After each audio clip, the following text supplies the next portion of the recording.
Bitcoin is going much lower than this. If Natalie were smart, as soon as this segment is over, she would sell all of her Bitcoin. Because if she doesn't sell it now, she's going to sell it later at a much lower price. All right. Well, them's what we call fighting words. And I think there's similar drivers for both. But let me introduce the two. Natalie. Natalie, meet Peter. Peter, meet Natalie. All right, Natalie, some choice words for you. What would you tell Peter?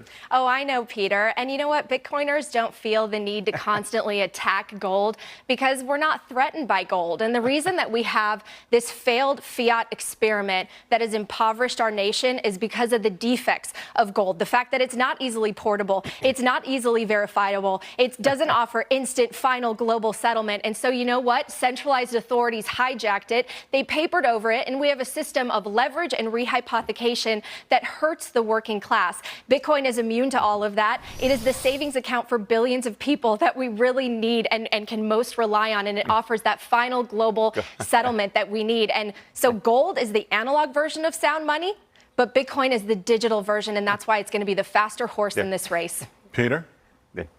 There's nothing sound about Bitcoin. It's losing the race right now. Take a look at your screen. Gold is up $25, $26, and Bitcoin is getting clobbered. You know, there is no flaw in gold. Gold worked great for 5,000 years. The problem is the flaw is with governments. The flaw is with human beings, not with gold.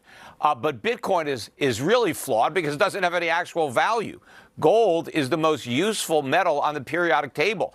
That's why it's money. Now, it has great characteristics that make it better money than other commodities, but absent its intrinsic value, it couldn't be money. And Bitcoin has no intrinsic value. It's just a digital string of numbers. And all of this is just a bunch of hype. Anything could be money, right? On the island of Yap, they used to have big stone money. Anything could be money if people use it as an exchange. And this is the thing. But that's because But here's the thing, though.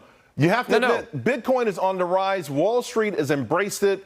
And this is just a tiny speck. I mean, could you imagine, Peter, at the rate of recognition, if Bitcoin keeps going at this rate, it's hard to deny it could go substantially higher. Now, I just told you it's been dropping for 2.5 years. That's when it made its all-time high recently. And I think that decline is going to accelerate.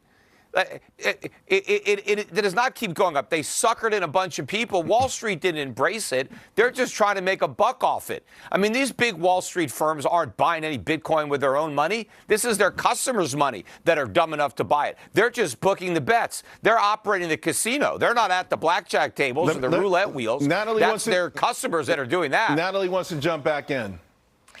You know, if you look at the short term, Bitcoin is going to be volatile. But if we zoom out, Bitcoin has outperformed gold. In fact, when Hamas attacked Israel, since then, Bitcoin is up 125% and gold is up only 27%. So let's really look at the numbers that we're seeing. And the best thing about Bitcoin is, again, no one controls the ledger, whereas gold is really vulnerable to centralization and top-down control, which is why we need a system that is a neutral place to store your wealth. We need a neutral system and protocol. Even compare. That is Bitcoin Peter, for the why digital can't someone own both? Why can't someone have exposure to both?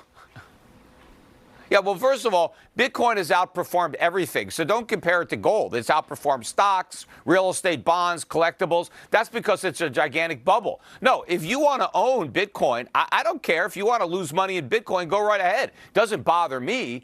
But I'm trying to help give people advice as to what to do with their money. And if they want to have an investment portfolio, Bitcoin has no part in it. But, you know, if you like gambling, if you want to take some of the money that we're going to take to the racetracks or buy lottery tickets with or go to Vegas, if you want to take some of that money and gamble on Bitcoin or any of the other 20,000 cryptocurrencies that are out there, go right ahead. I mean, it doesn't bother me, but I don't want to buy any Bitcoin. I mean, sure, had I bought Bitcoin years and years ago when I first learned about it, I could have made a lot of money selling it now to the greater fools. But I didn't do that. That's something he said on my show. He wishes he bought Bitcoin. Yeah. So Natalie, bottom line, though, but I'm not going to buy it now. And Natalie, you're going to wish you sold Bitcoin. Mark my words. All right. You're going to be ruining the day. We take all of this stuff, Peter. If I'd only sold my Bitcoin, I'd have had a lot of money. We got 30 seconds left. I got to give Natalie the last word.